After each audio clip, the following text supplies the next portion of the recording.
Hi, Andrew McNair here today to talk to you about teaching the next generation to tithe. We recently did a video, part 1 in this series, about how to teach financial stewardship to your children and your grandchildren at each age from birth to college. The link is below for you to check it out. Here, I want to do a follow-up and talk about ways to teach financial concepts regardless of age. First things first, why should we teach our children and grandchildren about finances? Because God commands it. Proverbs 22:6 says, "Train up a child in the way that he should go, and when he is old, he will not depart from it." This verse means we have a duty to train up our children and grandchildren to know Christ and follow his commands, not just put the responsibility on the pastor to share the gospel with our kids and leave it at that. Part of this training involves financial training, how they should manage their money as a reflection of knowing God and trusting God. Financial management is a skill. It's something you're not born with. You have to be taught it, and it's something you have to practice. Now, note the use of the word train in this verse. The Hebrew word means to start on the right path, to begin well, or to inaugurate. It's not a passive activity, but an intentional one. It's all about laying a foundation for our children and grandchildren. How do we do this? Think of training like directing and teaching, not like a drill sergeant that's domineering and strict. It's putting down a foundation, a track that they can follow. And think of a shepherd who gently guides his flock to the best path. The word train might make you think obedience training like a dog. It takes time, though. It takes discipline, it takes commitment, and it takes an investment. It's a daily act with a lot of repetition. I tell parents and grandparents, don't be afraid to sound and act like a broken record when it comes to having God-centered financial conversations with your children. There's a danger here as well. If you fail to train your children and grandchildren, who's going to do it? The culture is telling them to spend everything on themselves, to actually not save.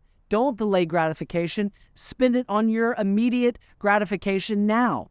You must bake Scripture into the fabric of their upbringing, and we'll talk about some ways to do that in just a moment. Keep in mind, as we look at this verse, we have to understand that Proverbs are generalizations of wisdom, not always promises of a certain outcome. There were many kings in the Old Testament who went astray after having godly fathers, and we're accountable before God for our obedience and faithfulness to try to train up our children while they're under our roof, but not the outcome. For our second point today, I would be amiss if I didn't point out that it's our responsibility to model the very qualities that we want to see in our children's character. And that, of course, includes money management and financial stewardship. It's our job to not just teach them about tithing and giving, but also to do our best to live out these behaviors in front of them, to show them how we're funding our 401k, how we're giving in the offering plate, as well as how we enjoy when we actually spend our money that we're not saving and giving.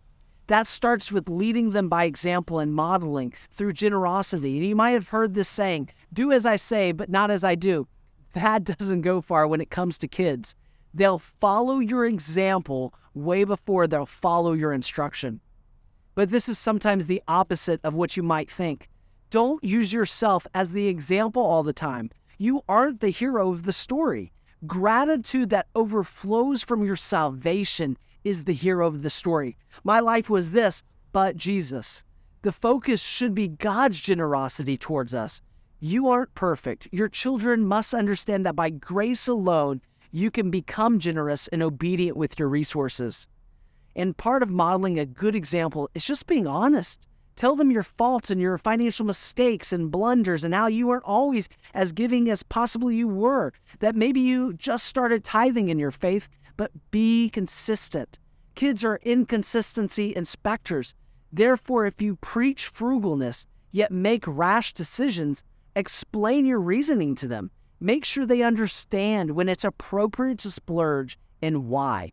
Don't leave room for incorrect interpretation. So the point here is to live out the very qualities that you want them to adopt. Point them to God's grace to us, and when you fail, as we all do, just be honest. Next, part of being honest with your kids is not hiding them from the alternative. Show them what it's like for those who failed to save and those who are less fortunate, to those who succumb to immediate gratification. If you live in a poor neighborhood, just show them around. I'm serious. It sounds harsh, but until you show them that there's a line in the sand that can be drawn for another life out there, they need to be scared straight, that they need to be filled with gratitude, generous, and they need to plan for the future. The next way to train them is to surround them with biblical communities. Be constantly aware of who your children befriend. Settling for just private school is not enough. Proverbs 13:20 says, "Whoever walks with the wise becomes wise, but the companion of fools will suffer harm." Surround them with other children who have gratitude and spiritual maturity and who are being raised with a Christ-focused worldview. We all need fellowship with other believers, and our kids are no different. Many a child has been led away from the Lord and into financial catastrophes by the friends that they hang around with and who are influenced by. There will be a point where you won't be able to control this and won't be able to control who their friends are, but while they're under your roof, you can. And you should give them constant feedback of who they're hanging out with. The next tip I want to share is to talk to your kids about money often. You can't train your children unless you talk to them often about money. My parents have always told me that their parents were consistent with bringing them to church and pouring scripture over them, yet they never talked about money. Money was taboo to talk about in their household. Don't make this same mistake. As you disciple your children, show them that financial responsibility is not your idea, but God's. Share financial success and financial failures with your children and grandchildren. Don't cover up the consequences. You don't even have to stress out about knowing what to say. Money is one of the most common themes in Scripture. Bathe them in Scripture about giving, saving, and providing for one's family and self. There's so many proverbs that you can share with them and pour into them. And Jesus told many parables about stewardship that would be a great conversation starter. Deuteronomy 11:9 advises how to talk to the next generation about God's commands. You shall teach them to your children, talking of them when you are sitting in your house, and when you are walking by the way, and when you lie down, and when you rise. Weave these conversations into daily conversation and routine activities. It doesn't have to be rocket science. It doesn't have to be put in financial Greek. You just have to speak with them often about these parables and these proverbs. The final tip is to pray for your children. It's easy to pray for our children's health, success, and closeness with the Lord, but are you praying for their heart? Pray that as they will grow in gratitude and in wise financial stewardship. We must submit their hearts and salvation up to God ultimately. He will draw them to himself. Then pray for yourself and ask the Lord that he would give you patience and discernment when teaching your children about wise money management from his word. Pray for perseverance when it seems like they're just not getting it. Above all, seek to glorify him as you train your children in the way that should go, his way, along the way. Remember that God is the best father, both to redeem your mistakes and give us wisdom about how to train them. Don't forget that they are first his children before they were yours. Before they were ours, they were his. They were given to us as a gift to help shepherd.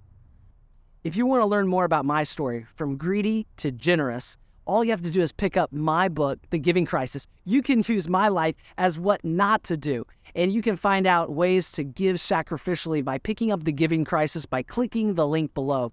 Also be on the lookout for my next video by clicking subscribe so you don't miss ways to give more and teach your kids how to give more. Also be sure to point them to our podcast, Rich, Young, and Powerful, where we interview philanthropists who have dedicated their life, their resources, and their talents to giving to their charity and really great ministries out there. Until next time, remember to invest your life into something that will outlive it. Now that's living to give.